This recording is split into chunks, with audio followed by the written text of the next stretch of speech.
this work that is coming ahead will harm us. The fact that the people up to now do not have access to that electricity which is being generated from their backyard actually would describe that situation as a rape of justice. These people are really neglected. They have been used. People are living in abject poverty. We have to make the government know that, look, these things are happening, this is a real on the ground. And for 40 years, even the immediate communities of the Kainji Dam have no light. We mobilize our people, we sensitize them for a bigger change that was coming. We can't have development in an environment that is not peaceful. We half-hearted that we take care of the interests of the community and protect their interests at the same time. The most 5 important rights that all Nigerians will benefit, I can say we have never reached single one.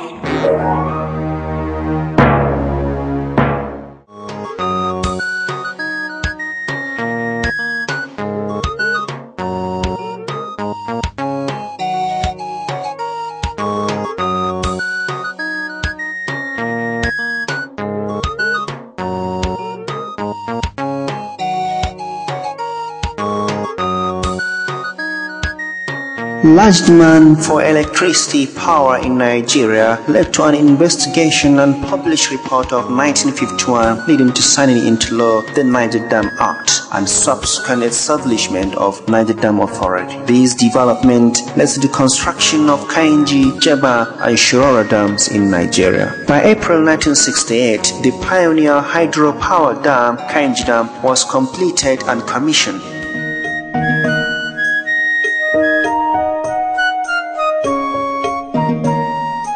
The Kainji Lake Basin measured 1,250 square kilometers in size.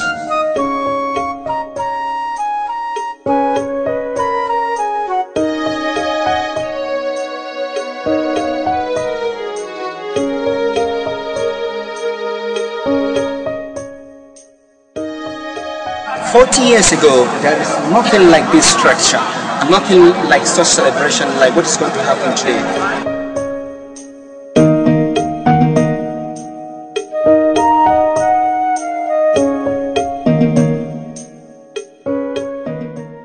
Right now we are trying to cross the river to go and make another community called, which they are also very, very close to the part of the dam as well as the river. We'd like to see what's going on, to hear from the people as well. What are the issues surrounding the issue of construction of the dam and how that really transformed their lives.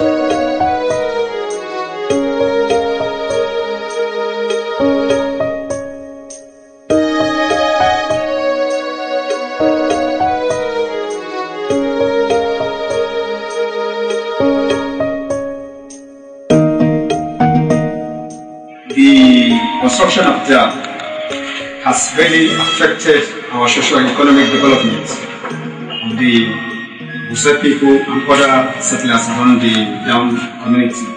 For example, our agriculture has been lost, our farmlands. If there is excess of water, that means rainfall, this flood, right, continue affecting us. And the most important thing, look at the dam. We're not benefiting from the light. Looking at Old Busa, Rofia and other settlements before we were resettled, we have enough houses, enough farmlands. But probably because of our level of ignorance at that time, we were brought here with quite tiny houses as well as not adequate farmlands. Where I'm standing now is at the Ijo community, which is just close to the River Niger as well. That is to prove to us that the River Niger benefits, crises, problems, challenges. It's just pausing on the country. Do you think that is a problem to the people living here? Sometimes the water can even move up to this level. Okay.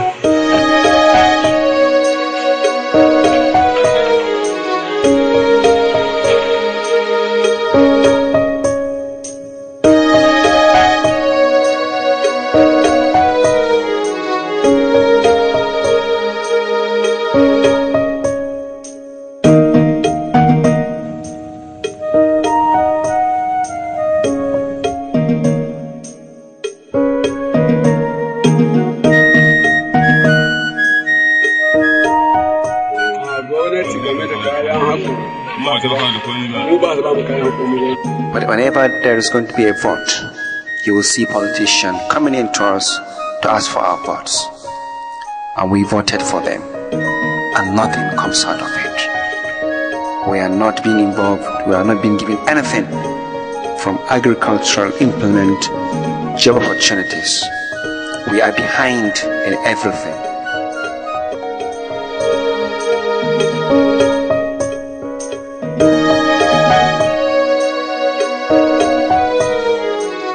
This stock structure that is there, the water reached there, that's why it's also been destroyed.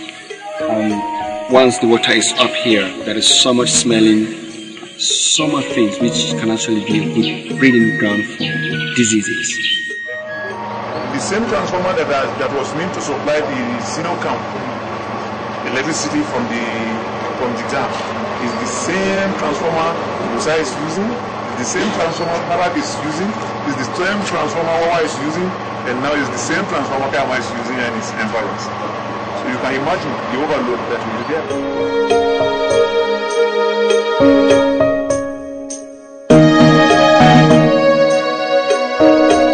We mobilize our people, we sensitize them for a bigger change that was coming. Of course, the change it would change their lives. Their culture and so on will be changed. A new way of life and so on. They all cooperated and made the biggest sacrifice. Now I said sad story because what we thought will happen, quite honestly, did not happen that much. Abinda akwai a nan wanda yake nepa suka kwashe mu daga kasanmu suka zo nan suka zubar da mu, actually tried to give an overview of the reality on the ground from the time when they were resettled from the old place where they lived, where they have availability of all what they need, ranging from banana, yam, and all many kind of sort of fruits, mangoes, etc. They were brought here where even the building structures were falling because the environment is not conducive for building structures. And they have lost so much. They have lost their cultural heritage, they have lost their foodstuff, they have lost almost everything. Of course, there is a lot of rights that all Nigeria wants to be benefit. But if you can look in this our environment, I can say even in a 5, if the most 5 important rights that all Nigerians should benefit, I can say we have never reached single one. In the sense that I can say education is one of the among of them, health and rehabilitation of a lot of things. Most of our parents, they are very poor.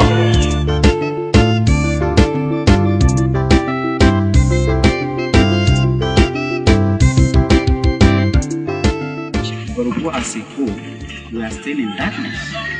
And the promises made during the construction of the Kainji Dam was betrayed. The fact that electricity is generated from their backyard, Kainji Dam is also responsible for more than 40% of the energy that is being generated in Nigeria. The fact that the people up to now do not have access to that electricity which is being generated from their backyard actually would describe that situation as a rape of justice, because this is entirely against every principle of humanity.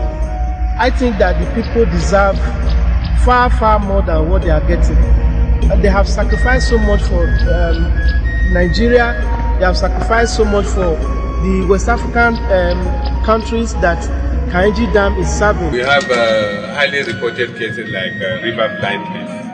We have it because of the insect. There are these black flies that reside along the river banks and they give rise to river blindness. And another one's commonly plasmodiasis because of mosquito, as the vegetation is there. it leads to breeding of constantly. We are not being involved in anything. We are not being given anything.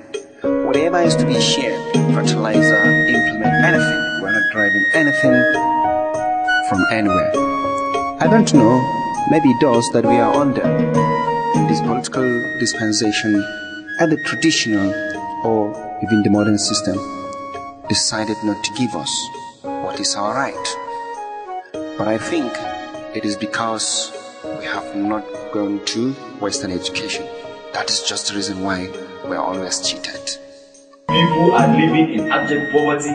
We have to make the government know that, look, these things are happening, these things are real on the ground. And for 40 years, even the immediate communities of the Kainji Dam have no light. And that's why we organize the commemoration.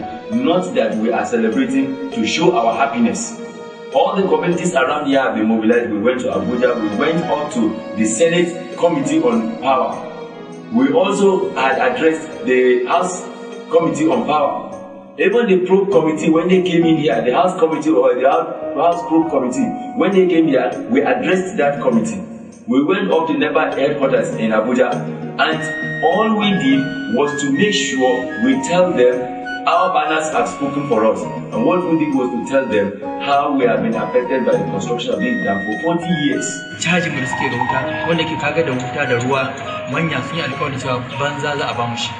We paid for the electricity, even though there were promises before we were brought here that we are going to get water and electricity free of charge.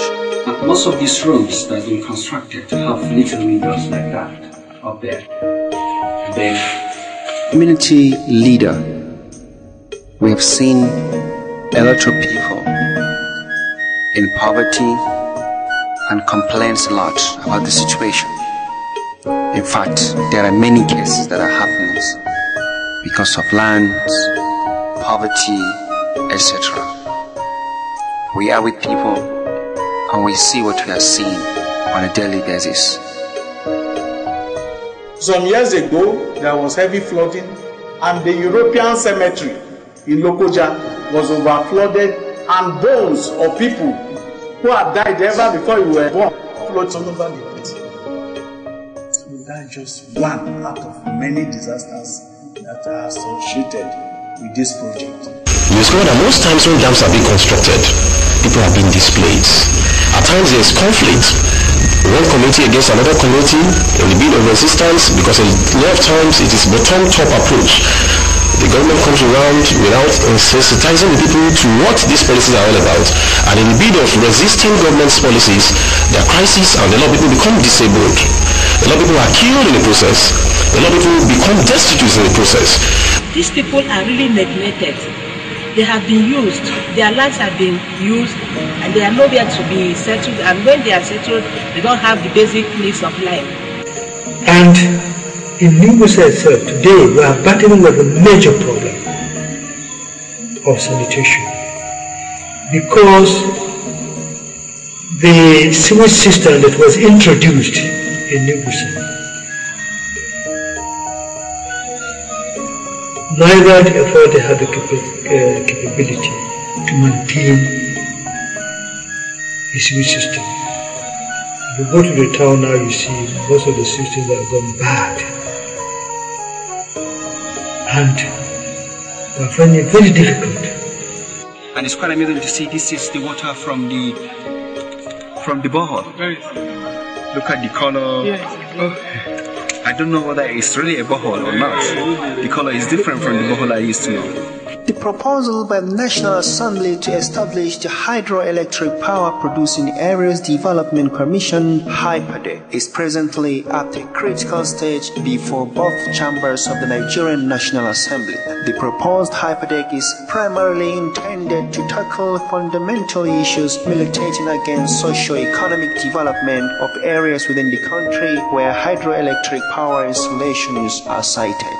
HYPADEC is expected to checkmate decades of institutionalized neglect of hydroelectric power producing areas. The act itself bringing into law the construction of the Kainji Dam at the end of the act or the law itself has emphasized that there is a need for a commission that shall continue to look at the plight of the host communities. The Hyperdeck bill, we are working on it seriously. I want to tell you that it is now at an advanced stage.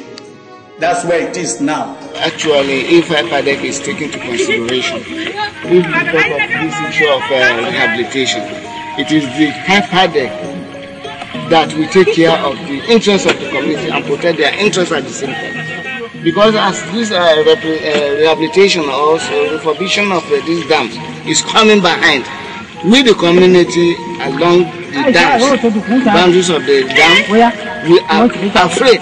Majorly, most of the communities downstream, we are afraid for them due to the rehabilitation that would soon take place. All the communities that are downstream, Fakun, Awuru, and so on and so forth, have no potable drinking water. During the construction and the relocation of these communities, NEPA and government did not provide them potable drinking water. These communities are still drinking from that dam water that comes out from the problem that the fishing will collapse, and which will be very difficult for we to have our daily need. That is the rehabilitation of the dam, and wherever in one way to our fishing aspect, in one way to our drinking aspect of water. So if these things are not taken care, this work that is coming ahead are more.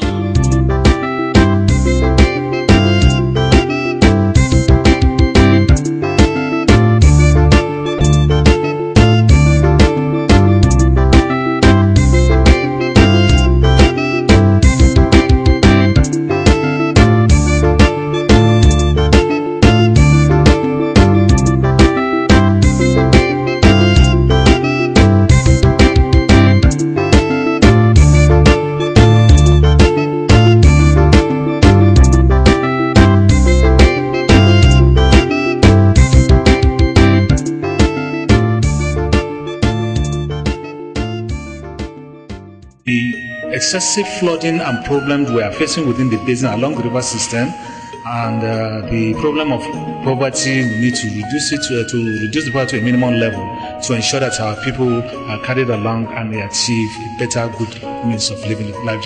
One of the major strategies that has to be applied to address the situation there is first to have a dialogue between the communities and the other stakeholders. So what we are trying to do now, we have a vision. In 2004, immediately I came to the throne, I remember the 5th of June 2004, we launched Bagu Vision 2050. And the government cannot do enough. The international communities to come to our aid. And in earnest, they should do that as soon as they can, so that our communities would, this period in which we are, we can be able to see some changes in the life of the people.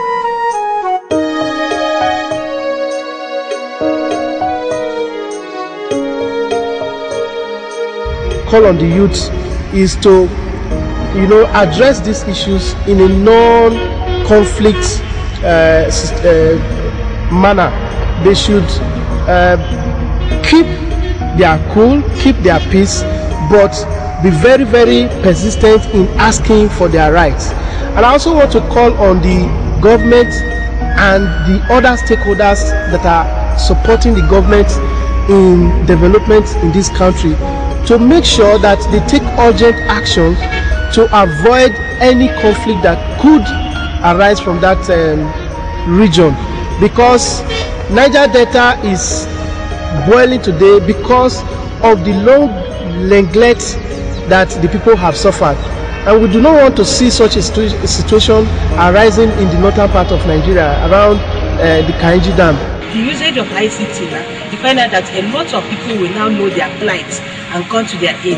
Government itself will equally know that these people are there and nothing has been done about their own plight. The Kainji Dam and Power Station costs $209 million, which requires the efforts of about 20,000 construction workers from 9 different countries and give rise to the total displacement or resettlement of about 100,000 cattle, 200 professional fishermen, and over 44,000 people in 249 settlements and 4,632 compounds. On February 15, 1969, the Kainji Power Station was officially commissioned by the then head of state, Major General Yakubu Gowon.